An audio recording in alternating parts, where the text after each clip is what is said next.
Last week on The Millennials, 22-year-old Michael Burbach told us he has the vision and ambition to succeed. I'm going to be told no over and over and over again, probably, but that's not going to stop me. And in Santiago, 27-year-old David Lloyd acknowledged that his networking talents don't always translate. If you're not necessarily the least funny person in the world in English, that doesn't necessarily correlate to humour in Spanish.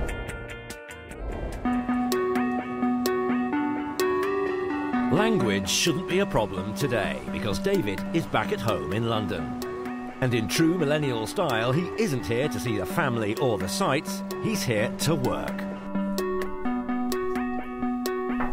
Today, he's interviewing candidates for 2 positions within sales and marketing, bringing his Intern Latin America team to a total of 6.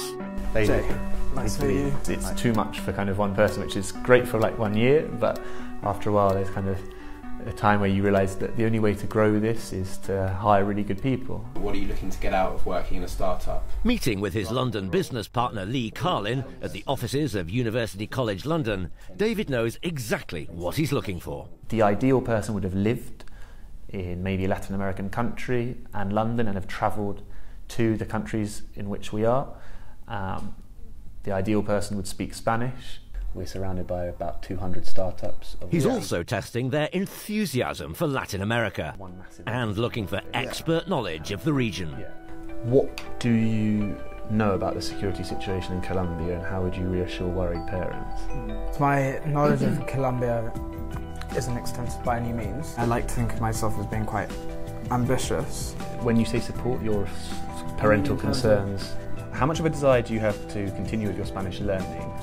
After more than an hour of intensive questioning, Thank you. And I hope to hear from you soon. David moves on to the second candidate. so you got here okay anyway. With the small talk out of the way, David wants to know whether this candidate can sell. After all, they'll need to promote their placements to companies and universities. Sell me this pen. It writes well, it's smooth.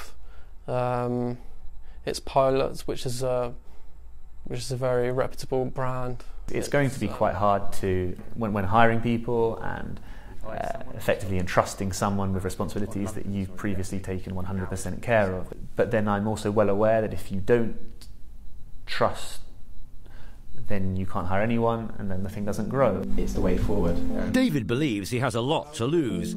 Yet at 27 years of age, this millennial is showing that he also has what it takes to be a skilled leader. Rather than kind of worrying about letting go, I'm more concerned with just getting someone who is very good, and then my worry will be alleviated. I've got no interest in trying to prescribe solutions to everything. Their ideas could be far better than mine.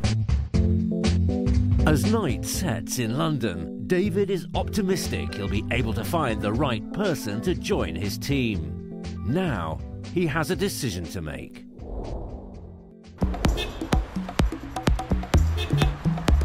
In New York, Michael Burbach is heading to an appointment that could change the course of his career. Here we're just in my boss's studio and we're setting up, getting ready to take my headshots. You know, I'm doing the Starlet show. Michael makes ends meet by working part-time for famed photographer Patrick McMullen, who helped Michael set up today's shoot. Because we're going to have a white background, so maybe the server just want to clean. With professionals at the helm, this aspiring actor knows he's in good hands.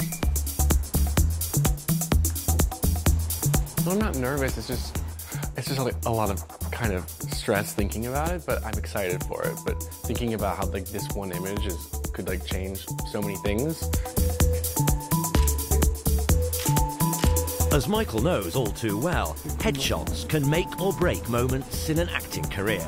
The difference between winning a dream part or facing the pain of rejection. Auditions and agents, they know exactly what they're looking for, so if you represent that to them, one image could change everything for you. These aren't Michael's first headshots.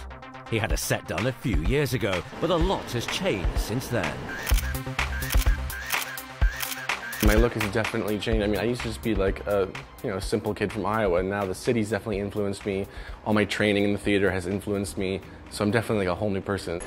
A whole new person with much more confidence. Still, as we found in our first meeting with Michael months ago, behind the bravado, the kid from Iowa hasn't completely disappeared. The idea of going out to the real world in New York City is hard to think about, you know, with money and jobs and the economy and everything. Can you have a little smile again?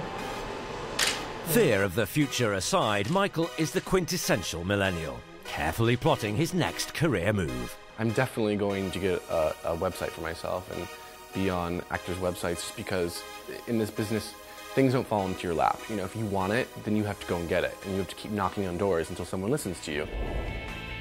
Next week on The Millennials, Joe looks for smart and innovative ideas ahead of the Global Mobile Awards.